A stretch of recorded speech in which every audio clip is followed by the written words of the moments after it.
kebijakan itu tidak bisa dipidana sepanjang orang itu tidak mendapatkan keuntungan apa-apa dan orang lain juga tidak mendapatkan keuntungan apa-apa karena dia melakukan itikat baik. Kalau di Indonesia itu pasal satu-satunya pasal keranjang sampah untuk bisa menetapkan orang menjadi tipikor korupsi. Karena maksudnya gimana pasal keranjang sampah, Prof? kan cuma suap.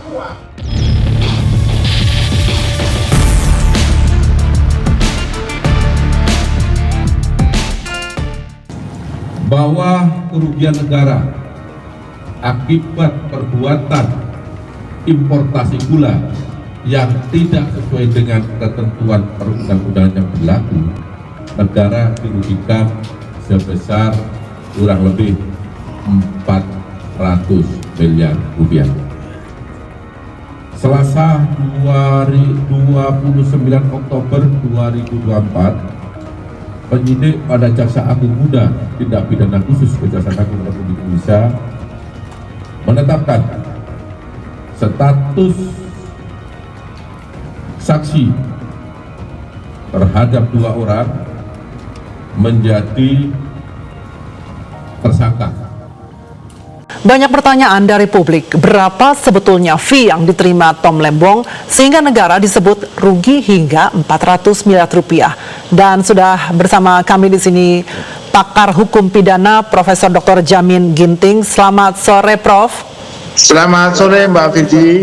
Ya, Prof, Kejaksaan Agung kan kemarin sudah menyampaikan bahwa di sini penetapan Tom Lembong sebagai tersangka ini tidak perlu dengan mendapatkan bukti soal aliran dana atau fee yang mengalir ke Tom Lembong. Nah, bagaimana kita harus memahami ini, Prof? Karena yang namanya korupsi yang bisa kita pahami bersama itu kan upaya untuk memperkaya diri dengan cara melawan hukum. Ya. Jadi perlu saya jelaskan statement kejaksaan terkait dengan ini. Pemaknaan pasal 2 dan pasal 3 Undang-Undang Tipikor itu yang berdasarkan putusan Mahkamah Konstitusi yang menyatakan bahwa kerugian negara harus adalah actual loss. Actual loss artinya benar-benar sudah terjadi adanya kerugian, baru dapat dikategorikan sebagai tindak pidana korupsi. Jadi kalau seseorang mau ditetapkan sebagai tersangka harus tahu terlebih dahulu berapa besar nilai kerugiannya, bukan potensi kerugiannya. Setelah itu dengan bukti itulah menjadi satu alat bukti yang menentukan adanya keterangan ahli yang diperiksa oleh BPKP, nanti ditentukan oleh BPK. Barulah nanti ditentukan perbuatan melawan hukum apa yang dilakukan Tom Lembong ini terkait dengan kerugian yang sudah ditentukan tadi. Baru muncullah adanya perbuatan melawan hukum yang dilakukan oleh Tom Lembong. Nah, pertanyaannya tadi dikatakan ada kebijakan yang salah.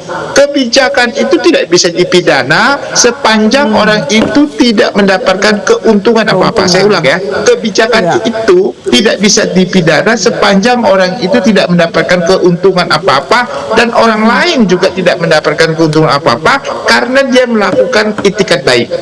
Tadi dikatakan itu ada impor gula yang diberikan izin kepada swasta dengan harga 1.600, lalu di pasaran nilai tertinggi katanya 1.300. Ya, itu urusan daripada swasta, dia mau jual mahal, dia mau jual murah, itu kan pasar yang akan menentukan apakah dia mau beli atau tidak, begitu ya. Jadi itu bukan nilai kerugian negara namanya menurut saya. Kalau hitungan seperti itu jadi hitungannya begitu. Karena mereka yang memiliki yang impor duit mereka yang menjual ke pasar begitu. Nah ini kecuali kalau ada uang negara yang beli, itu pun kalau untuk subsidi tentu negara nggak boleh untung kalau namanya juga subsidi. Nah itu yang menjadi dasar pemikiran tadi. Jadi kalau kejaksaan mengatakan ada perbuatan melawan hukum karena ada mal administratif, itu bukan tindak pidana, Mbak Firji. Ya, kalau mal administrasi atau kesalahan administrasi, kesalahan kebijakan, itu ranah hukumnya bukan pidana. Jadi arahnya masuknya harusnya kemana, Prof? Hukum administrasi. Itu ranah hukum administrasi, jadi diberikan sanksi administratif.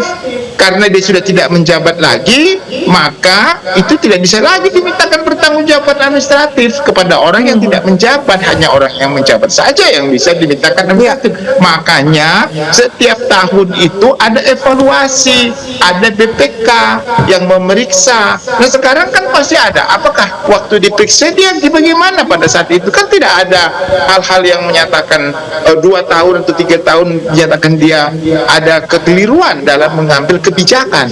Nah kalau tidak ada, makanya tidak bisa, kecuali tadi saya katakan kalau ada aliran dana yang ada padanya dengan mendapatkan suap ataupun pemberian dari orang perizinan tadi diberikan kepada swasta tersebut, dia dapat duit, dapat manfaat. Nah, itu perbuatan hukumnya, bukan administratifnya, begitu. Iya, berarti bisa dari pernyataan Prof tadi bisa kita simpulkan bahwa pasal yang dikenakan, yaitu pasal 2 dan 3 yang dikenakan kepada Tom Lembong itu artinya betul-betul tidak tepat ya? Kalau di Indonesia itu pasal satu-satunya pasal keranjang sampah untuk bisa menetapkan orang menjadi tipikor korupsi. Karena maksudnya gimana pasal keranjang sampah, Prof? Kan cuma suap. Kalau orang suap itu baru tipikor. Kalau negara dirugikan karena kebijakan, itu dilihat adalah masalah administratif kebijakan. Kebijakan itu tidak dapat dipidana dalam 3 hal. Pertama, kebijakan itu dikeluarkan dengan dia tidak mendapatkan keuntungan apa-apa. Dia nggak bisa dipidana karena melalui kebijakan. Yang kedua, kebijakan itu dikeluarkan dengan feasibility study, dengan kajian yang cukup mendalam, ya, sudah dipikirkan resiko dan segala macam. Yang ketiga, kebijakan itu dikeluarkan dari orang yang memang memiliki kewenangan untuk melakukan kebijakan tersebut. Jadi kalau syarat ketiga itu sudah dilaksanakan oleh Tom Lembong, itu nggak bisa dipidana. Sama seperti kasus Karen juga begitu kan. Dia pada putusannya dibebaskan. Kenapa? Karena ada business judgment rule. Dia melakukan itu dengan 3 syarat itu, begitu. Berarti penangkapan terhadap dan penetapan tersangka terhadap Tom Lembong ini bisa dikatakan mengada-ngada sebenarnya ya? Kalau saya katakan bukan mengada-ngada, kurang cukup bukti. Ya, kurang cukup karena untuk menetapkan tersangka itu perlu 2 alat bukti, ya. Dan 2 alat bukti itu adalah 2 alat bukti yang sah, bukan asal-asalan begitu. Nanti kalau asal-asalan tetapkan aja orang sebagai tersangka dengan bukti yang asal, begitu bisa terjadi. Nah, 2 alat bukti yang sah itu apa? Kalau dalam tindak pidana korupsi pasal 2 dan pasal 3, yang paling utama adalah unsur kerugian negaranya dulu. Itu memang ciri khas dari pasal 2 dan pasal 3. Jadi nggak bisa dihilangkan itu ciri khas itu. Kalau Anda ini kan tapi sudah dikatakan, Prof, sudah dikatakan oleh Kejaksaan Agung ada kerugian negara 400 miliar. Walaupun tidak ada aliran dana ke Tom Lembong. Dari mana kerugian negara yang 400 miliar itu? Kan ditanya, kerugian negara itu berasal dari perbuatan apa? Kalau tadi dikatakan berasal dari maladministratif gitu ya, kesalahan administratif, kebijakan yang salah. Kebijakan yang salah itu bukan perbuatan melawan hukum dalam arti pidana, karena mens reanya nggak ada, niat jahatnya nggak ada di situ, kecuali kalau dia dapat duit, barulah kebijakan itu ada mens reanya, begitu. Ya, Prof, ini Prof, sebagai pembanding sebenarnya perlu tidak sih Kejaksaan Agung memeriksa mantan Menteri Perdagangan lainnya, karena ex-Menteri Perdagangan selain Tom Lembong yang juga memberikan izin importasi gula ini ya bukan hanya Tom Lembong gitu. Ya, kalau tidak diperiksa akhirnya masyarakat bilang ini tebang pilih kan begitu kan. Kok Tom Lembong yang melakukan hal ini yang identik atau hampir sama dengan para menteri-menteri yang lain juga produksi gula juga, kenapa nggak diperiksa? Diperiksa dong semua kalau kelakuannya. Jadi masyarakat kan menilai loh, terjadilah yang namanya tebang pilih. Jangan sampai begitu. Nanti masyarakat menilai kejaksaan sangat berpengaruh gitu, kok bisa terjadi tebang pilih. Saya yakin yang lain juga harusnya mempunyai karakteristik yang sama ya, kalau ujung-ujungnya adalah kebijakan. Dan di negara ini namanya menteri pasti mengeluarkan kebijakan yang mempunyai risiko ya. Nah, apakah dengan kebijakan yang mempunyai risiko semua menteri bisa dijadikan tersangka? Tidak. Iya bisa begitu. Makanya kalau memang ada aliran dana, itulah makanya sekali saya katakan pasal 2 itu perbuatan melawan hukum dalam arti pidana, ada niat jahat mens rea, bukan administratif begitu. Ya, baik.